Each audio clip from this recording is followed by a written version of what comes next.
Guys, good afternoon. Hope you had a great lunch. Thank you for joining us. Really excited and really happy to present my latest film to all of you guys.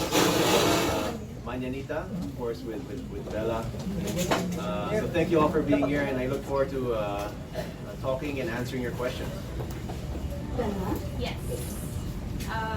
First, I want to say good afternoon and thank you to everyone who's here. Hi, good afternoon po. Of course, we're very proud to share a project that we've been working on for months. And I know that with your support, you've helped make people more aware of that we're super proud of. So, sana po magustuhan. Narinig niyo po, art po yan, art. Okay. So, who would like to ask the first question? Siguro ako po muna, correct? But maybe after we fix this, the sound system, we'd like to hear everything that you are about to say, of course, very clearly. But to everyone here, thank you all so much for supporting this film. Again, this is the only Filipino film to have gotten in the main competition of the 2019 Tokyo International Film Festival. So we're very proud of this film from TEN17P. And I think we can hear it properly now. Okay. So let's focus on that, no, muna, before we discuss the movie. Let's focus on how it got into the Tokyo International Film Festival. So we're proud po siguro kayo and happy about this. How did you first know about this and what was your first reaction?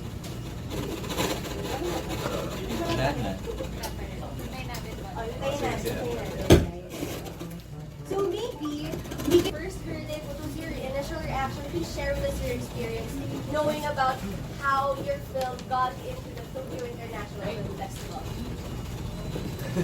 I don't remember exactly where I was, but I remember Direct Paul asking me if he could call. So, and he did, and he told me that we got in the Tokyo International Film Fest. So obviously I was very excited.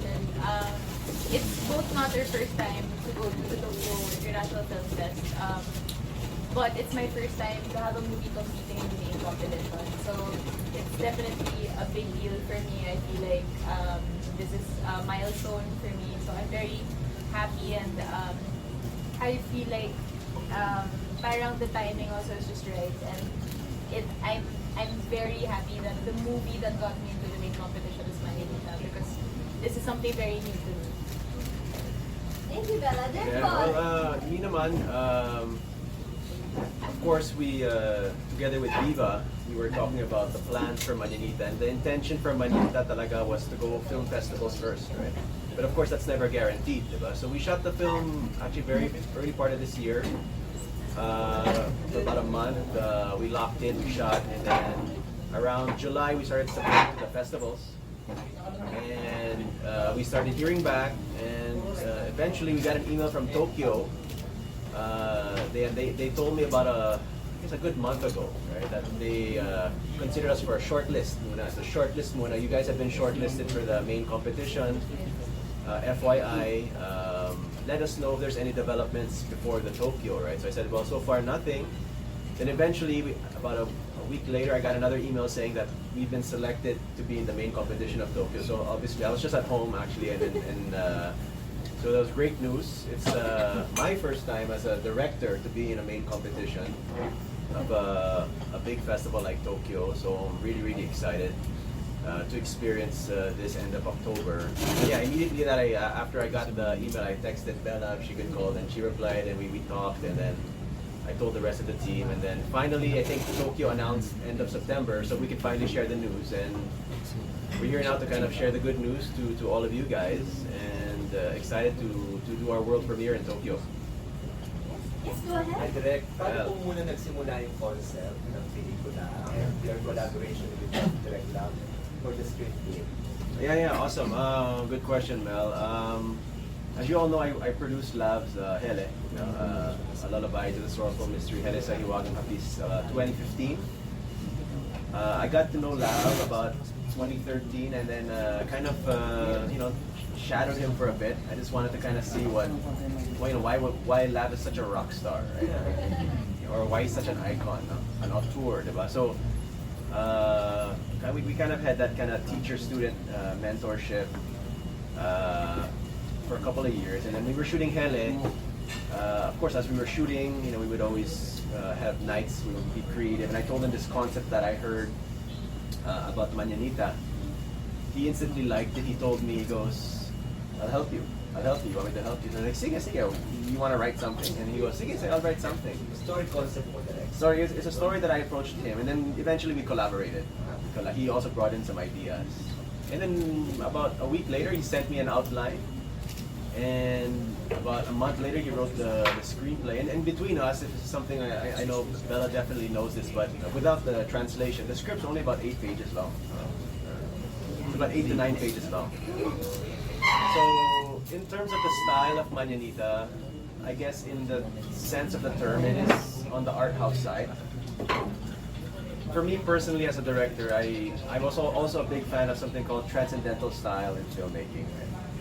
And that's kind of what I studied and brought into this film, where it's very quiet, it's very visually driven, very musically driven. I think in the 35th minute, that's the only time you hear Bella speak.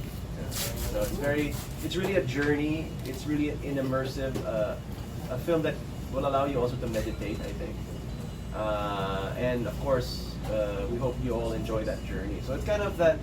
For me personally, as a director, I came from Siargao and First Love. In the terms of the industry, mainstream films, I just really need to do something very personal, very me.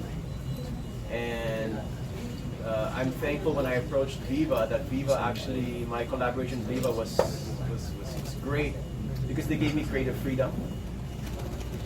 And when I approached Bella, actually, and I don't know if Bella knows this, but Bella's the first actress that said yes to me without a script. I think I just pitched this to her. We were having, I think, tea or coffee in one of these hotels, and then I said, Bella, I have this project, Mañanita. Wala pang 1 minute, and she goes, next game, I'll do it. You serious? I was pitching a story to you. Yeah, she was actually pitching a story to me, and then I said, wait, I have something, I'm cooking something with Lav, and I pitched it to her, and she said, direct game, I'll do it. And she did it. And so, that's awesome for me to receive that trust from her, and I'm thankful that we're able now to premiere in Tokyo. So at least, kahit paano, yung trust niya, medyo validated ng konti. So that's kind of how it all started. Running time ng movie direct.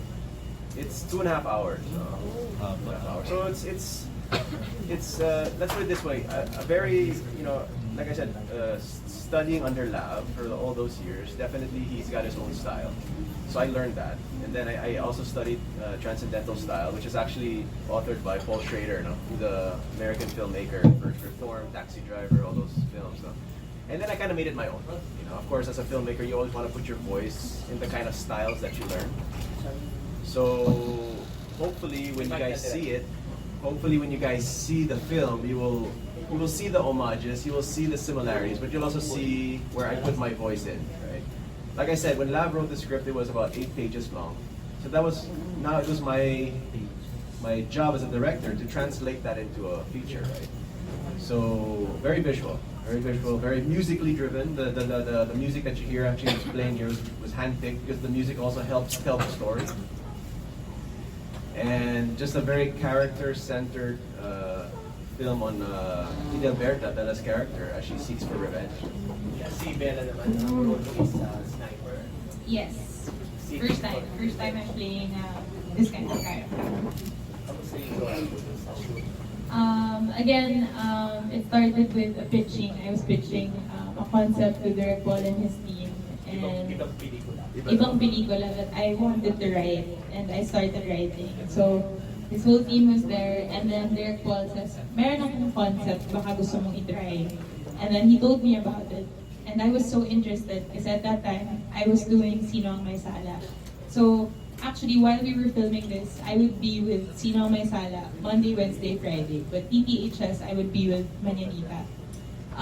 And it was such a good break for me kasi di ba pag soap, ang dami mong sinasabi or ang daming lines. And lahat ina-explain mo sa audience. Dito naman, sobrang baliktad. Hindi ako nagsasalita.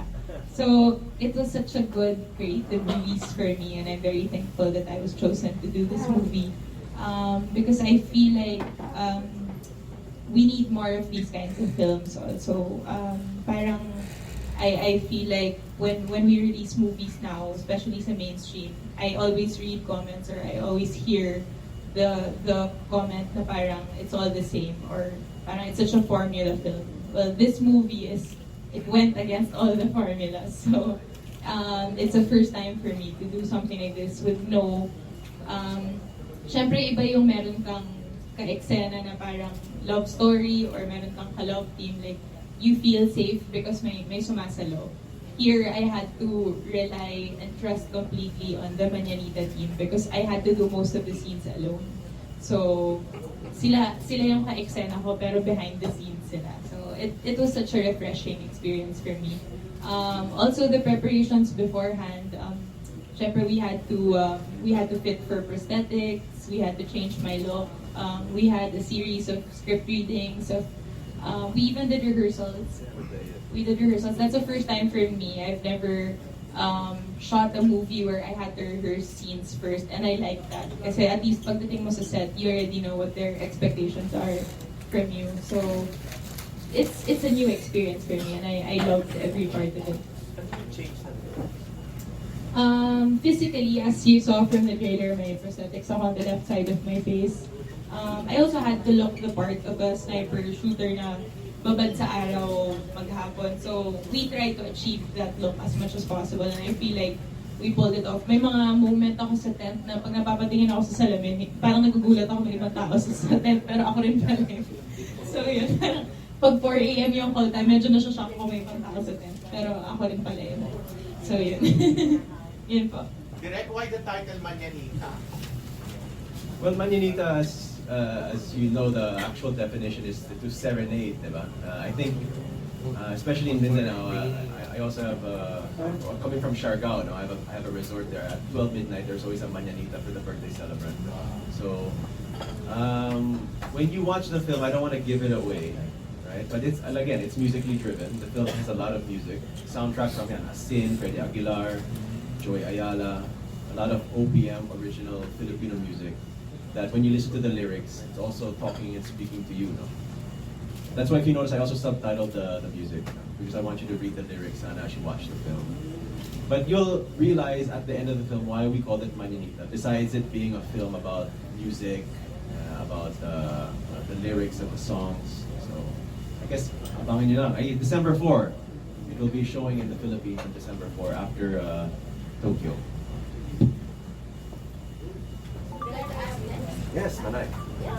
Kasi many years back, when probably si Bela was like a girl. Ngayon, ang Mañanita was associated with religious cult.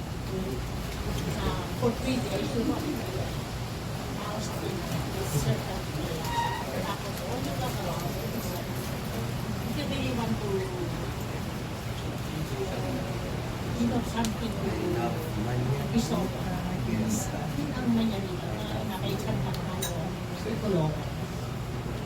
Don't you think there are explanations? Since probably people now my age still associate this with Mañanita. So gusto ko talagang malaman, why Mañanita? Oh, sige, well, of course, that's Manay. So, it's not naman spoiling the film. I mean,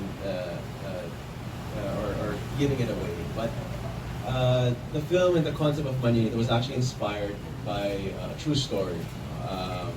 Personally, 2016, I was watching the news. And there was a feature in this news article about these cops, these police cops in Davao area. And what they would do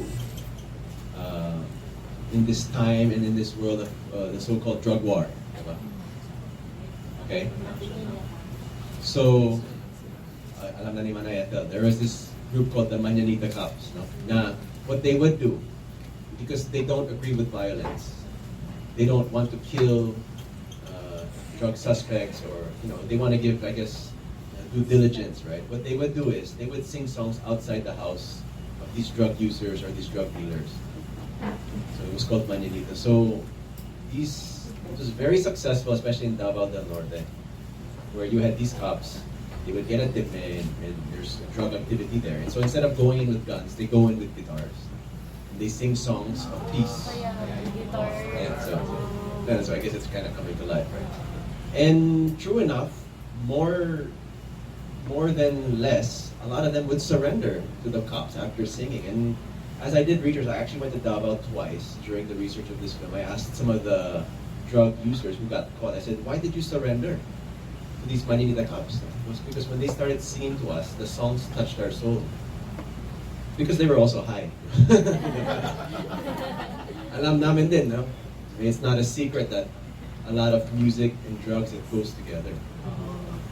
I mean, let's be honest. Diba? So, the brilliance of this police force, instead of going in with guns, what they said is, let's sing to them. Baka sakali. Of course, some cases didn't go away. They have naman guns as backup. But so when I saw that on the news, I said, what an interesting concept, where you have, so much violence, but there's actually a police force in Davao actually promoting peace.